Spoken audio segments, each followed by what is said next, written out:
Sauffin voir le Nîmes Olympique en rouge mener à Foriani 1-0 après 30 secondes de jeu.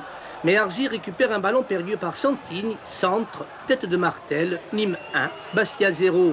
Un coup du sort qui ruine d'entrée toute la stratégie élaborée par Léon Slavagne. Les Bleus étaient condamnés à courir derrière l'égalisation et à se découvrir.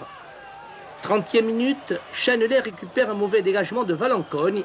Isolé au milieu de la défense, Martel marque son deuxième but. Dur, très dur pour le leader du championnat qui se demande à ce moment-là ce qui leur arrive vraiment, malgré les quelques occasions qui se sont créées en fin de première mi-temps.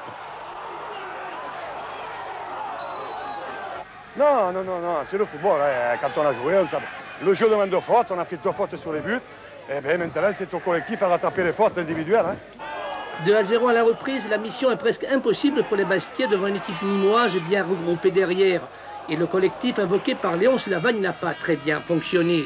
Seule occasion nette, cette tête de Casanova, repoussée par Sens. 75e minute, un coup franc de Santini. Castro en embuscade, réduit de score. 2-1 pour Nîmes. Ce sera aussi le score final. Première défaite à domicile pour Bastia, venu mal à propos. Le club corse va se déplacer 2 fois de suite à Sedan et à Dunkerque. Sur le terrain de Foriani, SCB Nîmes ou le destin croisé pour 2 entraîneurs. Un face-à-face venu saluer des retrouvailles. Au petit jeu des confidences, Léon Slavagne et René Exbraya sont inépuisables. À la fin de la saison dernière, ils ont tous deux fait la navette entre Bastia et Nîmes. René Exbraya ne peut cacher une certaine émotion. Trop de souvenirs le ramènent sur cette pelouse de Foriani. J'étais un petit peu usé de travailler dans des conditions difficiles. Hein. Et puis il y avait eu le drame. Donc je m'étais juré de ne pas partir avec le drame. Après le drame, je ne suis pas parti. Par contre, l'année d'après, il fallait que je parte parce que j'étais un petit peu fatigué. Et je crois que j'ai bien fait. Et pour le club, et pour moi, et également pour le club. Et je crois que Lavagne, en arrivant au SCB, a emboîté le pas et a redynamisé un petit peu l'équipe. Donc je ne suis pas certain que si j'étais resté à Bastia, je ne suis pas certain que j'en aurais eu le même résultat. Les joueurs insulaires n'ont pas manqué de venir saluer René Exbraya. La réussite sportive du club bastiais s'explique aussi par le choix de ses différents entraîneurs. Le bon manager au meilleur moment, une règle qui réussit au SCB. Monsieur Exbraya, je lui dois tout. C'est lui qui m'a lancé dans le bain. Et si je suis en partie là, c'est grâce à lui, je crois. La tension est toujours de mise. La position de l'entraîneur est loin d'être enviable dans le milieu du football professionnel.